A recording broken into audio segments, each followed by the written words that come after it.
Headline edition, July 8, 1947.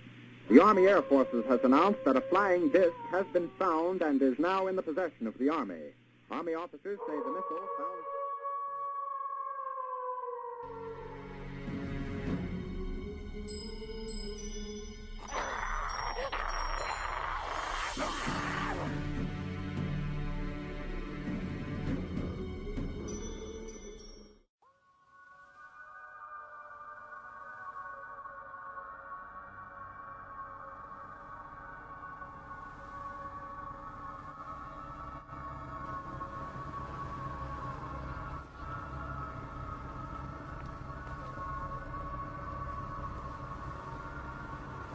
The metropolitan Atlanta area is home to over 6 million people.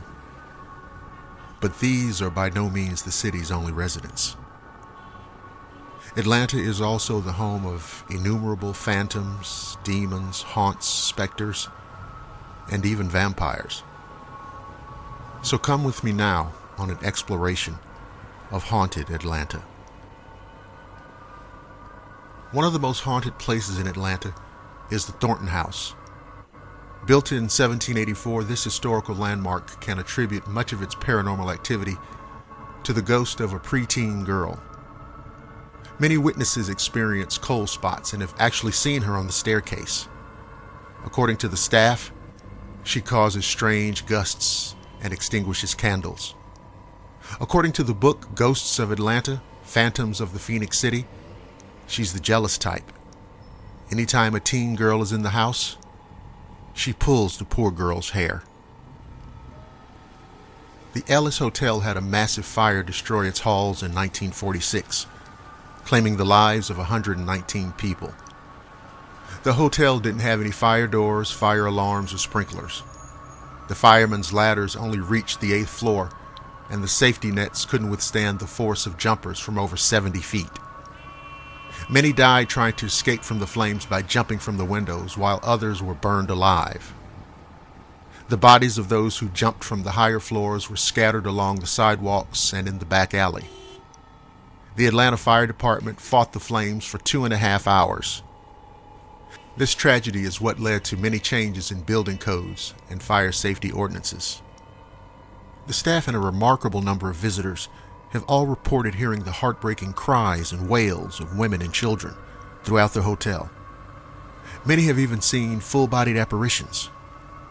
It's also common for the fire alarms to go off at exactly 2:48 a.m., which is when the 1946 fire broke out. In Midtown Atlanta is the former Excelsior Mill that was built in 1890.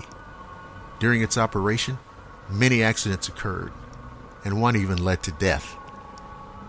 Hubert Neal became caught in a conveyor belt and was killed on July 17, 1899. As if this wasn't enough for a haunting, it got a creepy makeover when it was turned into a pizzeria with a quaint little movie theater in the 1970s.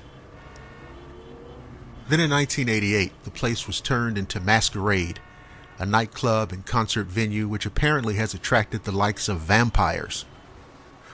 First, frequenters of Masquerade allegedly saw a tall, shadowy figure of a man lurking the grounds late at night. They began to believe he was a vampire. Rumor has it that more vampires have since flocked to Masquerade and actually frequent the place now.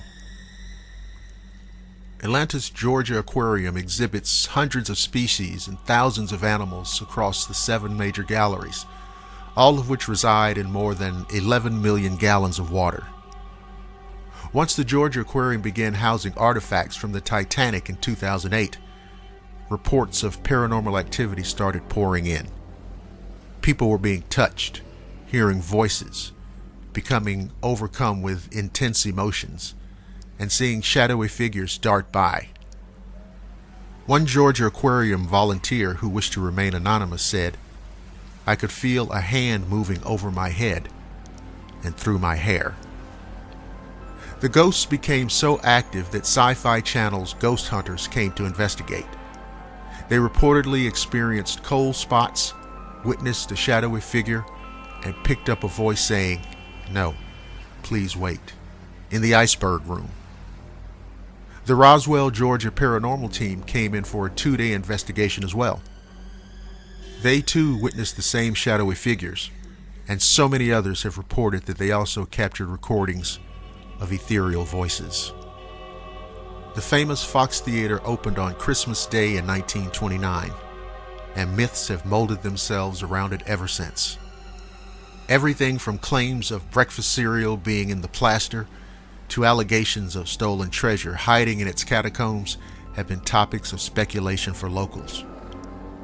On the more spooky end of the spectrum are the stories of the Fox Theater being haunted.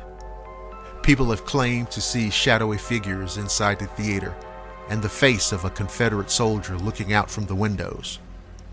A former owner claimed to see the apparition of a man walking down the aisle when he knew he was alone. One of the managers back in the 1940s lived on the 4th floor of the building with his girlfriend. When his girlfriend was found dead, it was ruled an accident. Ever since then, the lights turned themselves off and on, and the backstage elevators heads toward the 4th floor, no matter what button the occupant has pushed. Atlanta's second oldest home, Meadow Nook, is believed to be haunted by original owner Colonel Alston and an unknown Civil War soldier. Nobody knows which of these men is the helpful one and which is the troublemaker, but there does seem to be two very different personalities at play there. Meadow Nook was built by Colonel Robert A. Alston and underwent modern-day restorations.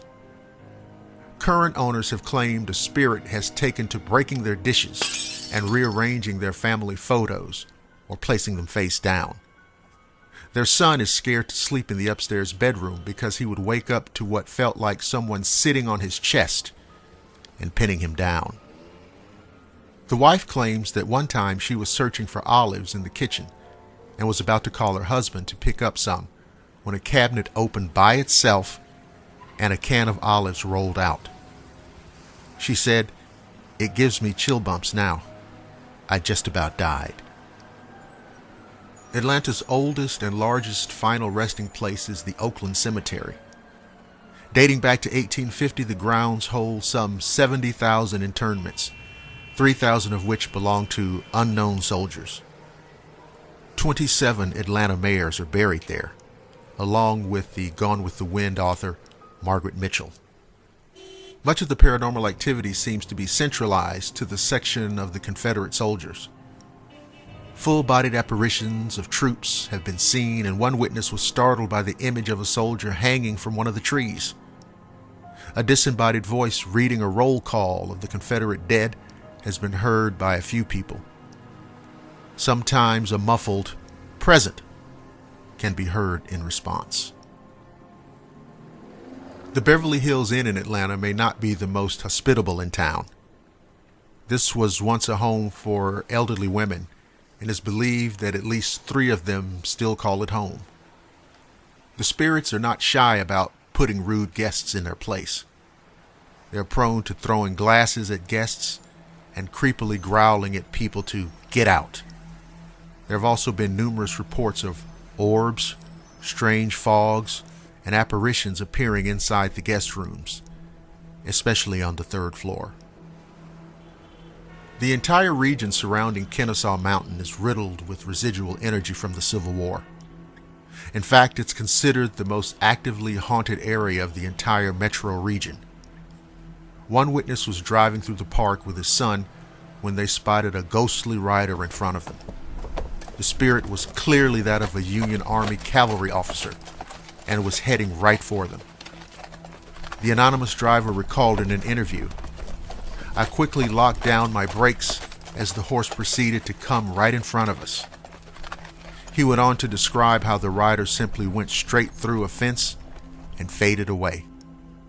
"My son and I were in a state of almost sheer panic, but we managed to maintain and get on the way home very quickly."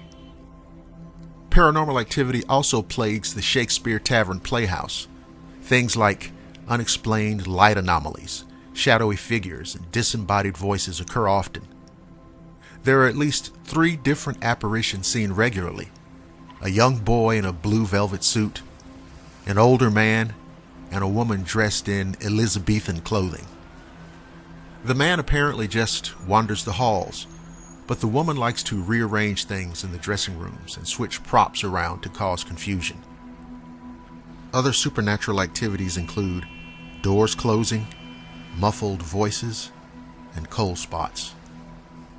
The Pope Walton House, which used to be Anthony Fine's dining, has been the site of strange activity for many years. There are reports of cold spots, kitchenware flying across the room on its own, and lights mysteriously turning off and on. According to former staff and guests of the antebellum mansion, phantom children can be heard singing and playing.